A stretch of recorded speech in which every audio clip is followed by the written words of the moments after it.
सरोज दाई, छाया अनि आफन्त एउटै हुँदो रहेछन् दाई। छायाले अन्धकारमा साथ छोड्छ अनि आफन्तले दुःखमा। एक्लोपन पनि एउटा नसा जस्तै हुँदो रहेछ सरोज दाई। आजभोलि म त्यही नसामा आफूले आफूलाई दबाउँदैछु। खै कहाँनिर मिलेन सरोज दाई जिन्दगीको तालमेल। चाहनाले एउटा बाटो देखाउँछ अनि बाध्यताले अर्को। म छु नि तिम्रो लागि भन्नेहरूको पछि कहिले नलाग्नुहोस्, किनकि तिनै व्यक्ति हुन् भोलि समय आएपछि तिमी को हो भनेर प्रश्न गर्ने।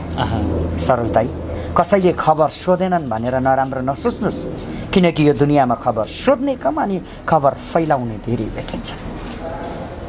सरोज दाई, कोही आउँदैमा र जाँदैमा जिन्दगी बदलिँदैन, बदलिन्छ त केवल जिउने तरिका। धेरै नै हिम्मत चाहिन्छ नि सरोज दाई, आँखाभरि तिल पिल भएको आँसु आँखामै अडाउने।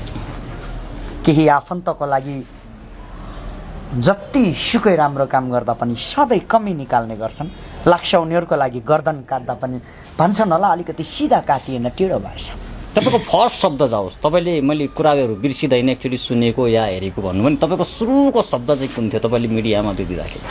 औकात पुगेन भनेर सम्बन्ध तोड्नेहरूलाई के थाहा कि करोडौँको चेक पनि 10 रुपैयाँको कलम बिना अधुरो हुन्छ भनेर।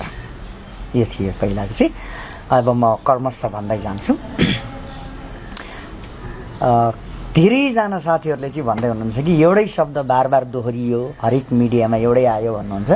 यो शब्द मेरो लागि पुराना भएका छैनन्, किनभने यही शब्दले त मलाई आज 6 वर्षपछि तानेको छ।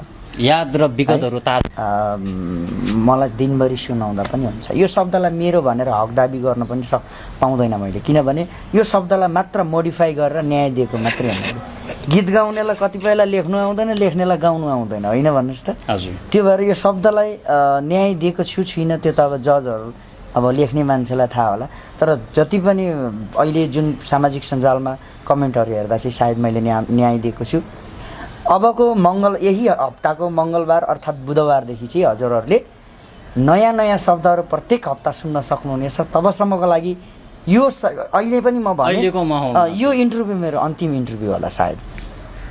अब चाहिँ म मिडियाकर्मी साथीहरूसँग यसरी झ्यापझ्याप्ती सायद नदेखिउँला, नभेट्यौँला, किनभने केही समयको लागि त्यसपछि आउँछु। यो मेरो लास्ट इन्टरभ्यू पनि हो र यो लास्ट चाहिँ त्यही शब्द नै सुनेर चित्त बुझाउनुहोस्, सबैजनाले हेर्नुहोला। र म नेपाल ट्यालेन्टको चाहिँ होस्ट पनि बन्दैछु जम्काभेट मिडियाबाट।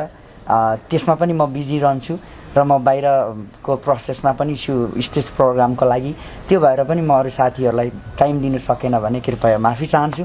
अब चाहिँ शब्द सुरु गर्न गइरहेको छु। एकदमै हाम्रो तपाईँको लागि नै सधैँ मैले यो अब पुरानै तरिकाले जाउँ क्या, गणबहादुर दाई भनेको जस्तै, वज्रराज दाई भनेको जस्तै।